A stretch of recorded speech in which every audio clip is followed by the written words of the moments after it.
If you've been eating less, exercising more, doing more cardio, but for some reason you still have too much stubborn belly fat, you might think it's because you've got a slow or broken metabolism.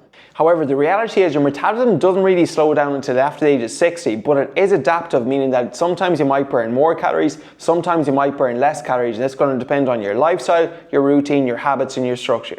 So for example, if you've been crash dieting for years, you're getting poor sleep, you're highly stressed out, you're doing too much cardio, you're not doing any strength training, this is not an aging issue, this is a metabolic downregulation issue. So that is why in today's video I'm going to show you 6 ways you can reverse your metabolism so you can burn more calories or rest and lose body fat.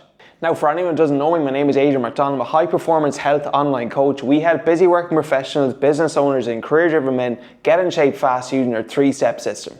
So, step number 1 for boosting your metabolism is going to be build more muscle. This is because muscle is more metabolically active than fat, meaning the more muscle mass you have, the more calories you burn at rest. 1 pound of muscle can burn anywhere from 6 to 10 calories, meaning that let's just say, for example, you're 180 pounds. And for most of the men that we coach, you recommend that you stay within 15% body fat. So if you're 180 pounds, you're at 15% body fat. Because of the amount of lean muscle mass you have, that might allow you to burn anywhere up to 3 to 350 extra calories per day. And when you think about it, that is quite significant, especially over a weekly and monthly period. So while there are many ways to build muscle at Mac Lifestyle Fitness, here are some fundamental muscle builder principles that we implement with our clients. Number 1 is that we train each body part twice a week. We do not follow bodybuilding bro splits where you do chest on Monday, back on Tuesday, you train legs once a week, you do biceps, you do triceps. We're a big believer that if you train each muscle group twice per week, that's going to give you better growth than just training it once.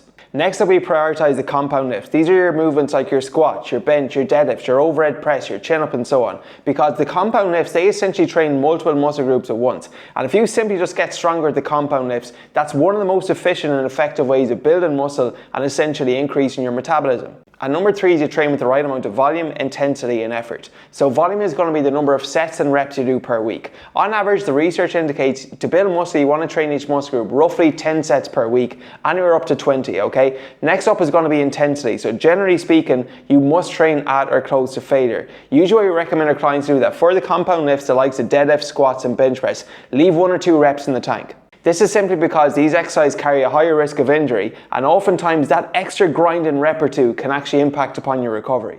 Then for your accessory and isolation movements, things like incline dumbbell bench press, incline dumbbell row, calf raises, tricep pushdowns and so on, we can train those within 0 to 1 rep left in the tank because they generally are not as taxing on your body and your body is going to be able to recover from them faster. So if you do those 3 things, train each body part twice a week, make sure you're doing the right amount of volume with the right intensity for you, and you're doing compound lifts, you can get in amazing shape alone. In fact, this is something we did with one of our clients, Davey. He was very cardio dominant before he started working with us. We got him lifting weights 4 times a week, focus on the compound lifts, and train each body part twice a week. And as you can see in the results on the screen there, he got in pretty decent shape.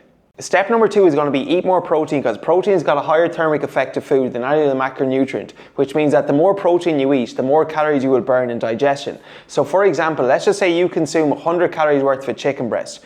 20 to 30% of those calories are actually lost in digestion, meaning that after you break down that food, that chicken breast might actually only be 70 to 80 calories. And a practical example of this is that let's just say that you've ever been to a restaurant or a steakhouse. You have a nice big ass steak there, okay? You might notice that your internal temperature, your body would actually heat up because it's working that bit harder to break down that steak and to actually digest it. Now in comparison, only 5 to 10% of the calories you consume from carbohydrates are used in digestion, and only 0 to 3% of dietary fat. That is why one of the single most efficient ways to actually burn more calories, even when you're eating more food, is to consume more protein. So generally speaking, we recommend our clients consume roughly 2 grams of protein per kilo of body weight, or 1 gram of protein per pound of body weight. However, while strength training and eating more protein are fantastic, often you can actually burn so many more calories outside of the gym. That's why point number 3, increasing your NEAT, comes in. NEAT stands for non-exercise activity thermogenesis. It essentially means any of the daily movements or activity you do outside of your workout. So for example, this could be walking up and down the stairs.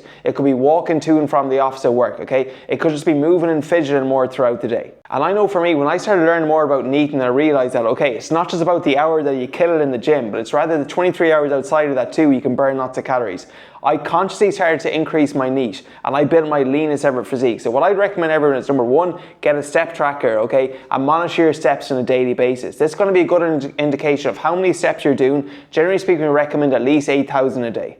And number 2 is just going to be consciously try to move more throughout the day. So for example, if you're a business owner and you need to respond to emails, rather than doing it sitting down off your laptop, could you potentially do it off your mobile and go for a walk at the same time? Could you invest in something like a standing desk, which will actually help you burn more calories even at rest compared to sitting down? Or just simply parking the car further away and constantly trying to move more throughout the day. However, one important thing when it comes to your metabolism is that most people's biggest challenge is not actually dropping weight, it's maintaining that long term. Now, point number 4 is important, and that is understanding the difference between weight loss and retention weight management. In fact, research shows up to 92% of people who try to lose weight quickly, guess what happens to them? They regain that weight within the year. That's why you need to have a post-item plan in place, so if you want to lose weight, how to actually keep it off. One strategy we use at Mac Lifestyle Fitness is called our metabolic reversal phase, or reverse dieting. As I already mentioned, your metabolism does adjust over time. So let's just say, for example, that you're strength training, you're getting steps in, you're eating more protein. And as a result of doing these things consistently, you start losing weight. Now, the important point here is as you lose weight, generally a lighter body will burn fewer calories at rest than a heavier body will, meaning that your metabolism will adjust when your body fat changes. So therefore, once you reach your ideal body composition, the worst thing you can do is go back eating the way you did previously. Because your past or previous maintenance calories might actually be a calorie surplus for you now. So for example, pre-dieting, imagine that your maintenance calories are 2,500. You would consume 2,500 calories to maintain your current weight. Post-dieting though, your new maintenance calories might be somewhere like 2,200. However, if you go back to eating 2,500 calories when you reach your ideal body composition, that's actually going to be a 300 calorie surplus for you. That's why you need to learn how to reverse diet properly once you reach your ideal body weight and body composition. At Mac Lifestyle Fitness, during our metabolic reversal phase, we will reverse diet you using our 2-step process. Number 1 is that we increase your calories starting out by about 300 once you've reached your ideal body composition. Number 2 is that we will increase your calories by roughly 100 per week until you reach your goal weight and you're happy with your composition. On top of this, we will track your body weight, your progress pictures, and just your energy and how you're feeling in the gym. And once you're actually not gaining a whole lot of body fat, okay, your body composition is sustained, that's a really good indication that you've not only successfully lost the weight, but essentially kept it off long term.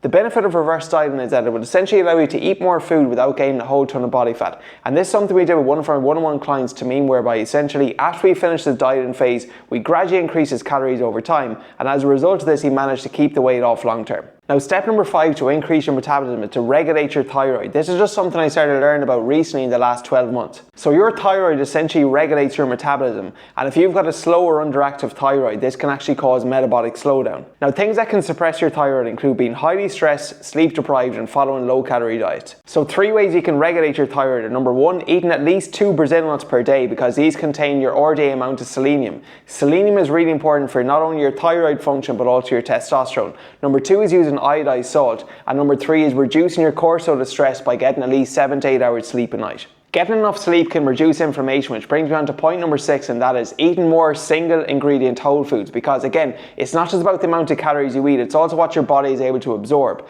And your body is going to be able to absorb single ingredient whole foods better than highly processed and refined and high sugar foods. So for example, have you ever been on a diet where you've been eating really healthy, okay, you've been eating clean for a sustained period of time, but then you've got one off-plan meal and you wake up the next day, you're feeling bloated, your cheeks are swollen, and you just feel absolutely awful. Now, how come that never happens when you're eating quote-unquote clean? It's because your body is able to absorb and break down nutrient-dense foods better than it is highly processed inflammatory foods. So if you eat more single ingredient whole food, it's going to help aid your digestion, reduce your bloating, and essentially speed up your metabolism, because your body is going to be able to better break down and absorb the calories you get from food. Okay, so just to summarize, your metabolism is not broken, it's adaptive. And the way you can increase your metabolism: number 1, build more muscle. Number 2, eat more protein. Number 3 is increase your NEAT. Number 4 is learn how to reverse diet so you can keep the weight off long term. Number 5 is regulate your thyroid. And number 6 is eat more single ingredient whole foods. Give these a try, especially if you're over the age of 30 and you feel that your metabolism has slowed down since your college days. It's more likely it's just adapted, okay? That is all for this week's video. If you found this video helpful, you want to see more like it, please make sure you like and subscribe, and we'll see you in the next one.